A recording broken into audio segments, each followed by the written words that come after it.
সবাইকে কিচেন অফতর্নিতে স্বাগতম। আজ আমার রেসিপি হচ্ছে চিকেন তেহারি। কিভাবে প্যাকেট মশলা দিয়ে খুব সহজেই চিকেন তেহারি তৈরি করা যাবে তা আমি দেখিয়ে দেব।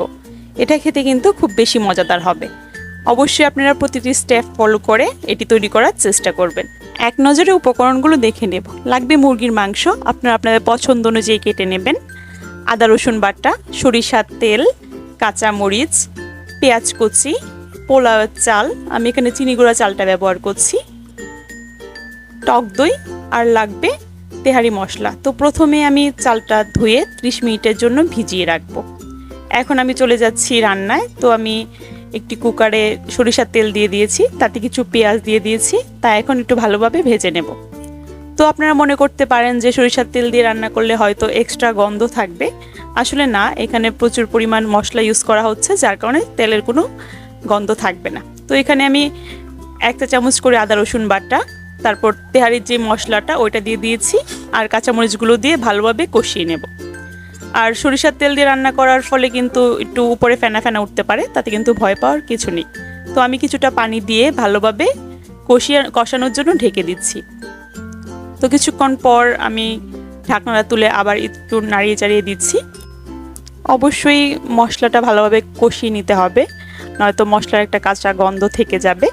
আর আমি এখানে প্রায় 4-5 টেবিল চামচ পরিমাণ সরিষার তেল ব্যবহার করেছি। তো মশলাটা কষানো হয়ে গেলে আমি এটাতে মাংস এবং টক দই দিয়ে আর একটু কষিয়ে নেব।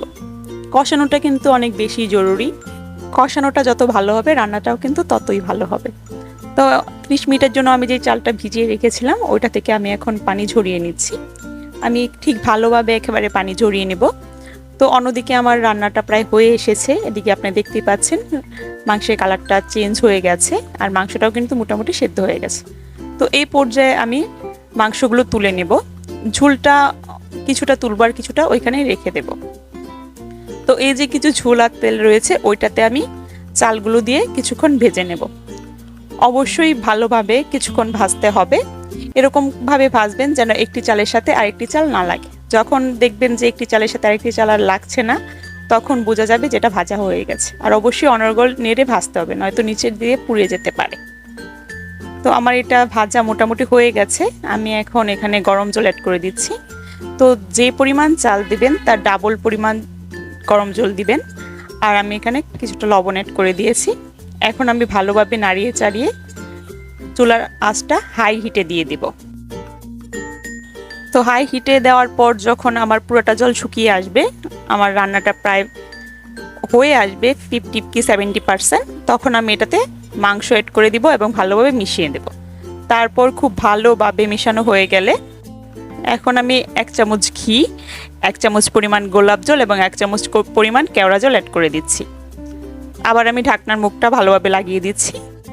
এই পর্যায়ে কিন্তু চুলার আঁচটা আমি একেবারেই কমিয়ে দিয়েছি। তো আমি আবার একটু নাড়িয়ে চাড়িয়ে দিচ্ছি, আমি আবার ঢেকে দিচ্ছি। এখন আমি চুলার আঁচটা একদম বন্ধ করে ফেলেছি। তো এই তো আমার রান্না কিন্তু কমপ্লিট হয়ে গেছে। দেখেন কতটা ঝরঝরে হয়েছে আমার তেহারিটা। আমি একটি প্লেটে পরিবেশন করে দিচ্ছি। তো দেখুন তেহারিটা কতটা ঝরঝরে হয়েছে এবং কতটা কালারফুল। এটা রান্নার ক্ষেত্রে কিন্তু অবশ্যই আপনারা গরম জল ব্যবহার করার চেষ্টা করবেন। দেখতেই পেলেন জাস্ট কয়েকটি উপকরণ দিয়ে আমি কিভাবে ঝটপট তেহারিটা তৈরি করে ফেললাম। তো হুটহাট মেহমান চলে আসলে কিংবা নিজেদের খাওয়ার জন্য কিন্তু এটা খুব সহজে এবং কম সময়ে তৈরি করে ফেলতে পারবেন। তো অবশ্যই বাসায় একবার ট্রাই করবেন। আশা করি আমার ভিডিওটি আপনাদের ভালো লেগেছে। এমন সহজ সহজ রেসিপি পেতে আমাকে একটা সাবস্ক্রাইব করে দেবেন। তো থ্যাঙ্কস ফর ওয়াচিং।